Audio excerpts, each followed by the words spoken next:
Hello students, today we are learning our science chapter number 4, Nutrition in Living Organisms. विद्यार्थी मित्रांनो, आज आपण आपल्या विज्ञानातील चौथ्या पाठाला सुरुवात करणार आहोत. या चौथ्या पाठाचं नाव आहे सजीवातील पोषण. आता या सजीवातील पोषणाचा हा संपूर्ण भाग बघत असताना आपण जर पाहिलं, प्रत्येक सजीवाला जगण्यासाठी ज्या महत्त्वाच्या काही गरजा असतात त्यातील अन्न ही एक अतिशय महत्त्वाची गरज आहे. प्रत्येक सजीव अन्नाशिवाय जगू शकत नाही. all the living organisms need most important things is food. So first we see about nutrition. Nutrition means पोषण. न्यूट्रिशन म्हणजे काय याचा आपण अभ्यास करू.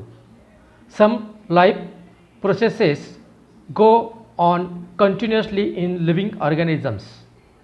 Substances which are digested and assimilated for obtaining energy and for the growth and health of our body are called foodstuffs. बघा, प्रत्येक सजीवाची ही जीवन प्रक्रिया ही सुरू असते. जगण्याची ही सजीवामधील ही प्रक्रिया सुरू असते. तर प्रत्येक सजीवाला एक प्रकारची शरीरातील ऊर्जा निर्माण करण्यासाठी किंवा जगण्यासाठी जी ऊर्जा निर्माण करण्याचे जे घटक आहेत त्यांच्या वाढीसाठी, त्यांच्या शरीराच्या पोषणासाठी जे काही घटक असतात त्यांना आपण उपयोगी पडतात, त्यांना आपण अन्नपदार्थ म्हणतो.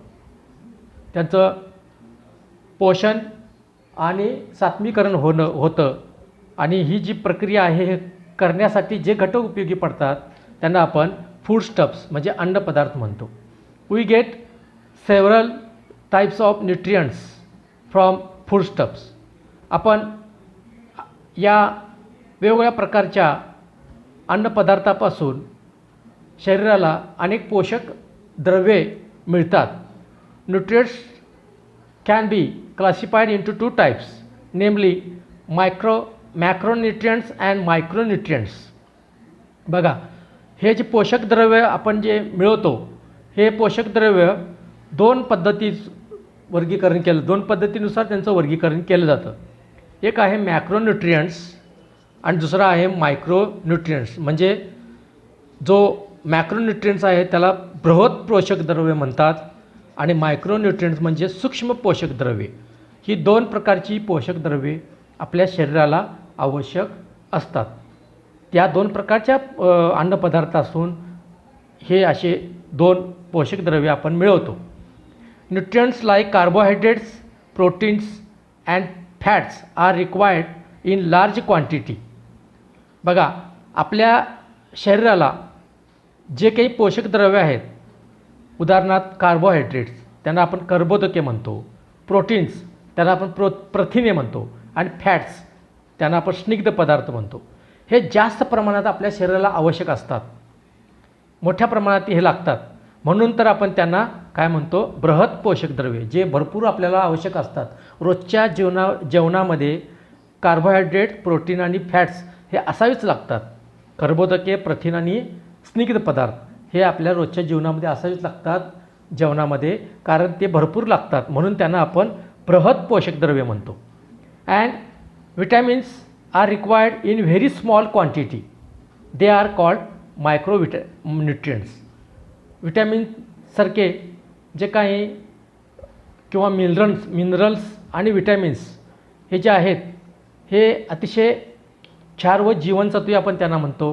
हे अतिशय कमी प्रमाणात लागतात म्हणून त्यांना सूक्ष्म पोषक द्रव्ये असे म्हणतात. लक्षात, the process of taking in and using food which takes place in living organism is called nutrition. बघा, ही जी अन्न घेणे आणि त्या घेतलेल्या अन्नापासून आवश्यक घटक तयार करणे याला आपण पोषण असे म्हणतो.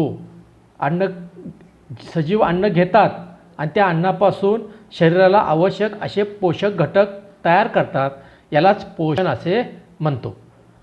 Need for nutrition. आता या पोषणाची गरज का आहे? To supply the energy required for doing work. आपल्याला कोणतंही शरीरामार्फत कार्य करायचं असेल, ते कार्य करण्यासाठी जी ऊर्जा लागते ती ऊर्जा निर्मितीचं काम या पोषणामुळं होतं, ऊर्जा निर्माण होते. Growth and development of the body. आपल्या शरीराच्या वाढीसाठी, विकासासाठी. त्याशिवाय to replace the damaged cells and repair tissues. बघा, आपल्या शरीरातील ज्या काही शरीरातील पेशी आहेत, ज्या पेशींची कार्यक्षमता संपलेली आहे, त्या पेशींची कार्यक्षमता वाढवणे आणि शरीरातील ऊती दुरुस्त करणे यासाठी सुद्धा आपल्या शरीराला पोषणाची गरज आहे. To fight diseases. वेगवेगळ्या जे आजार आहेत त्या आजारांच्या विरुद्ध लढण्याची क्षमता आपल्या शरीरात निर्माण होणे म्हणजे आपण त्याला रोगप्रतिकारक शक्ती म्हणतो. ती रोगप्रतिकारक शक्ती निर्माण होण्यासाठी सुद्धा चांगल्या पोषणाची गरज आहे. आता हे पोषण दोन प्रकारचे होतं. एक ऑटोट्रॉफिक न्यूट्रिशन म्हणजे स्वयंपोषी आणि दुसरं हेटेरोट्रॉफिक न्यूट्रिशन परपोषी. Some organisms can produce their own food and thus nourish themselves is called autotrophic nutrition. बघा, काही जे सजीव आहेत ते स्वतःचं अन्न स्वतः तयार करतात. उदाहरणार्थ वनस्पती ह्या स्वतःचं अन्न स्वतः तयार करतात, म्हणून त्यांना स्वयंपोषी सजीव असे म्हणतात. आणि काही some organisms depends on the other organisms, plants or animals for their food. This is called heterotrophic nutrition. बघा, काही सजीव जे आहेत ते स्वतःचं अन्न स्वतः तयार करत नाहीत, ते अन्नासाठी दुसऱ्या जीवांच्यावर अवलंबून असतात. वनस्पतींच्या मार्फत किंवा इतर प्राण्यांच्या मार्फत ते स्वतःचं अन्न वापरतात आणि अन्न खातात, म्हणून त्यांना परपोषी सजीव असे म्हणतो. आता आपण पहिल्यांदा ऑटोट्रॉफिक न्यूट्रिशन म्हणजे स्वयंपोषी जे काही घटक आहेत, सजीव आहेत, त्यांचं कसं पोषण होतं याची माहिती घेऊ आपण. आता याच्यामध्ये जे स्वयंपोषण करणारे जे आहेत ते म्हणजे वनस्पती. Plants also need food for their growth. वनस्पतींच्या वाढीसाठी सुद्धा त्यांना अन्नाची गरज आहे. They can produce their own food. ते स्वतःचं अन्न स्वतः तयार करतात. With the help of sunlight and chlorophyll म्हणजे सूर्यप्रकाश आणि हरितद्रव्य याच्या माध्यमातून स्वतःचं अन्न स्वतः तयार करतात. Plants make their food in their leaves using water and nutrients from the soil and carbon dioxide from the air. वनस्पती आपलं स्वतःचं अन्न स्वतः कसं तयार करतात? वनस्पती आपल्या पानांच्यामध्ये जे हरितद्रव्य असतं, त्या हरितद्रव्य, पाणी आणि काही पोषक घटक जे मातीमध्ये आपण खताच्या माध्यमातून घालतो ते पोषक घटक आणि कार्बन डायऑक्साईड या सगळ्यांच्या हवेत जो कार्बन डायऑक्साईड आहे तो पानं शोषून घेतात आणि यांच्या माध्यमातून त्यांच्यामध्ये अन्न तयार होण्याची प्रक्रिया चालते. याच प्रक्रियेला फोटोसिंथेसिस असे म्हणतात, म्हणजेच प्रकाश संश्लेषण क्रिया.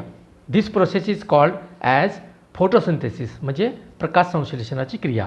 इथं बघा एक आकृती दिलेली आहे. फोटोसिंथेसिस प्रक्रिया कशी होते.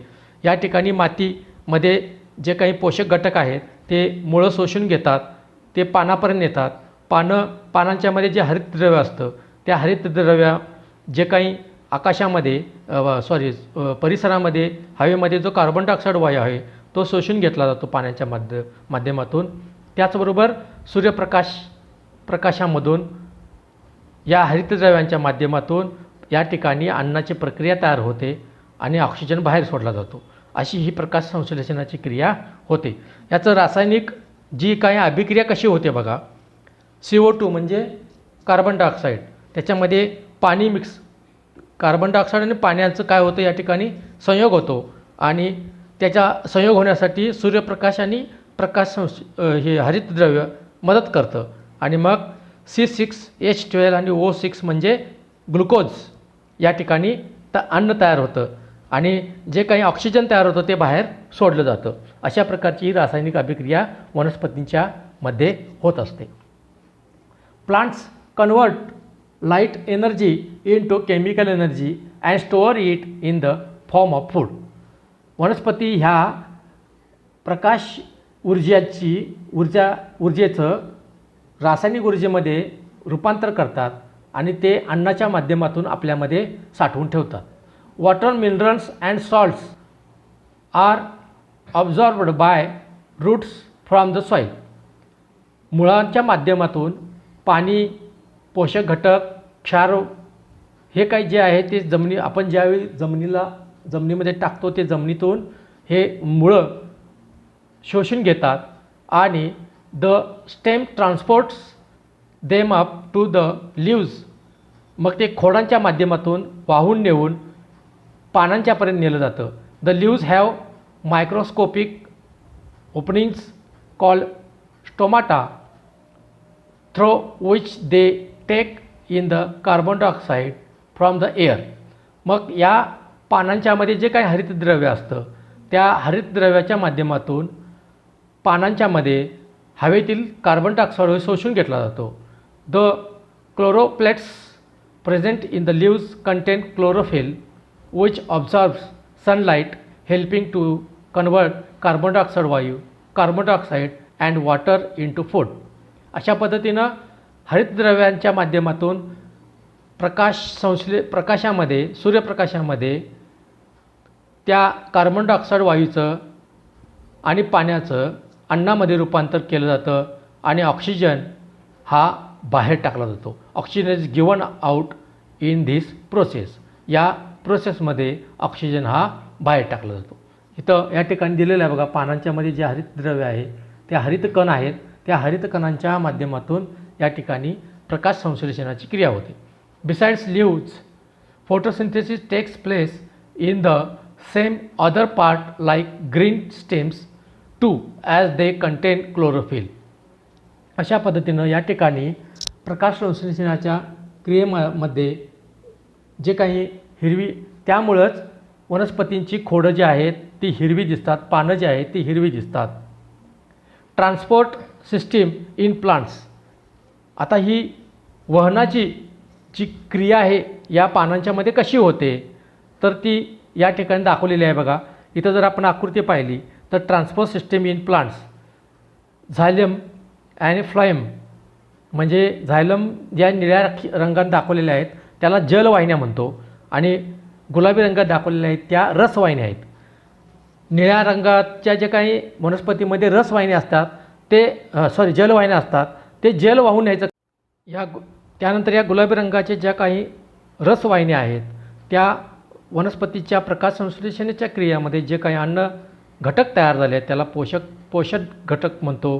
ते रसवाहिन्यांच्या मार्फत पानापासून संपूर्ण या वनस्पतीच्या अवयवांपर्यंत पोहोचवण्याचं काम या रसवाहिन्या म्हणजे फ्लेम करतात. So this is the transport system of plant consist of the xylem and the phloem. The xylem transport minerals and water from the root to all aerial part of the plant. The phloem transport the food from the leaves to other part of the plants where it is either consumed or stored. Though the plants have a transport system, they do not have a separate digestive or excretory system. अशा पद्धतीने ही वहनाची क्रिया होऊन वनस्पतीमधील पोषण होत असतं. या वनस्पतीमध्ये अन्नपचनाची करण्यासाठी वेगळी पचन संस्था या ठिकाणी उपलब्ध नसते. आता यामध्ये plants produce by the carbohydrates by the process of photosynthesis. बघा, वनस्पती या प्रकाश संश्लेषणाच्या क्रियेमध्ये अनेक प्रकारचे कर्बोदके तयार करतात. Carbohydrates are made from carbon, hydrogen and oxygen. Carbohydrates हे कार्बन, हायड्रोजन आणि ऑक्सिजनच्या संयुगातून निर्माण होतात. आणि proteins are made from carbon, hydrogen, oxygen and nitrogen. या चारींच्या मार्फत प्रथिने तयार होतात. मग ह्या वनस्पती नायट्रोजन कुठून आणत असतील? बघा, या वनस्पतींना नायट्रोजन कुठून मिळतं? Air contents gaseous nitrogen. हवेमध्ये वायुरूपामध्ये हे नायट्रोजन आपल्याला मिळतं. मग वनस्पतींना हे नायट्रोजन मिळण्यासाठी त्याचं संयुगात रूपांतर होणं आवश्यक असतं. However plants cannot utilise gaseous nitrogen. It needs to be fixed that is converted into compounds. वनस्पतींना हे मिळण्यासाठी त्यांचं काय करावं लागतं? संयुगात रूपांतर व्हावं लागतं. आपण बघा, वनस्पतींना हे जर नायट्रोजन मिळण्याचं असेल तर त्याचं संयुगात रूपांतर होणं आवश्यक असतं. Fixation of nitrogen occurs by biological and atmospheric methods. या ठिकाणी या वनस्पतींचं जे काही नायट्रोजन मिळतं ते जैविक आणि या वातावरणीय दोन्ही पद्धतीनं या ठिकाणी नायट्रोजन तयार होतं. आता बायोलॉजिकल फिक्सेशन ऑफ नायट्रोजन कसं होतं बघा जैविक पद्धतीनं. 2 different type of micro organisms can bring about biological nitrogen fixation. 2 पद्धतीनं होतं. Root nodules of leguminous plants, म्हणजे शेंगवर्गीय. लेग्युमिनियस प्लांट्स म्हणजे शेंगवर्गीय, शिंबावर्गीय म्हणतो त्याला आपण. या वनस्पतींच्या मुळांच्या वर गाठीच्या स्वरूपात एक काही जीव असतात. ते जीव या मातीमधील नायट्रोजन आहे त्या नायट्रोजन शोषण्याचं कार्य करतात. Rhizobium micro organisms are obtained on the leguminous plants. These micro म्हणजे एकंदरीत काय तर आपल्याला ज्या वनस्पतीला जो नायट्रोजन लागणार आहे पोषणासाठी, तो नायट्रोजन हे डायरेक्ट त्यांना न घेता त्याचं स्थिरीकरण होणं, म्हणजे तो कुठल्या ना कुठल्या तरी घटका संयुगाच्या स्वरूपामध्ये तो मिळणं आवश्यक असतं. मग तो आता मिळणार कसा? तर तो त्या जमिनीमध्ये जी काही माती आहे त्या मातीमध्ये तो संयुगाच्या रूपात नायट्रेटच्या रूपामध्ये तो साठवला जातो आणि त्यातून मग ते काय करतात? वनस्पती घेतात. मग हे करण्यासाठी वनस्पतीचं जैविक नायट्रोजनचं स्थिरीकरण कसं होतं बघा. तर हे सगळं तुम्हाला सांगितलं की या ठिकाणी चित्र दिसते हे लेग्युमिनियस म्हणजे शेंगवर्गीय वनस्पती. त्याच्या मुळाच्या ह्याच्यावरती अशा ज्या काही शेंगा येणाऱ्या वनस्पती आहेत त्याच्या मुळाच्या ह्याच्यावरती अशा ज्या गाठी असतात, त्याच्यामध्ये ज्या काही सूक्ष्मजीव असतात त्याचे, हे सूक्ष्मजीव काय करतात? ते वनस्पतीतील नायट्रोजन शोषून घेतात. त्याच्याशिवाय micro organisms like Azotobacter are present in soil. They also convert atmospheric nitrogen into nitrates. त्याच्याशिवाय मातीमध्ये ॲझोटोबॅक्टर नावाचे जे काही सूक्ष्मजीव असतात ते सूक्ष्मजीव मातीमधील जे नायट्रोजन आहे त्याचं या वातावरणात जो नायट्रोजन आहे त्या नायट्रोजनचं नायट्रेट्समध्ये कंपाऊंड्समध्ये रूपांतर करतात आणि मग वनस्पतीला ते मिळतं. त्याच्याशिवाय वातावरणातलं जे काही नायट्रोजन आहे त्या नायट्रोजनचं स्थिरीकरण कसं होतं? ज्यावेळी विजा कडाडतात त्यावेळी atmospheric nitrogen and oxygen to react with each other. आता यानंतर वातावरणीय नायट्रोजनचं स्थिरीकरण कसं होतं बघा. ज्यावेळी विजा चमकतात त्यावेळी नायट्रोजन आणि ऑक्सिजन या एकमेकाशी यांचा संयोग होतो आणि नायट्रिक ऑक्साईड या ठिकाणी तयार होतं आणि त्याचं नंतर ऑक्सिडाइज्ड होऊन त्याचं नायट्रोजन डायऑक्साईड या वायूमध्ये रूपांतर होतं. Lightning occur in the rainy season. This causes atmospheric nitrogen and oxygen to react with each other to form nitric oxide which is again oxidized to form nitrogen dioxide. Then the nitrogen dioxide dissolves in rainwater and is converted into nitric acid which gets added to the soil along with the rainwater. This acid reacts with different minerals in the soil and convert into salts. Plants use these nitrogen salts for their growth.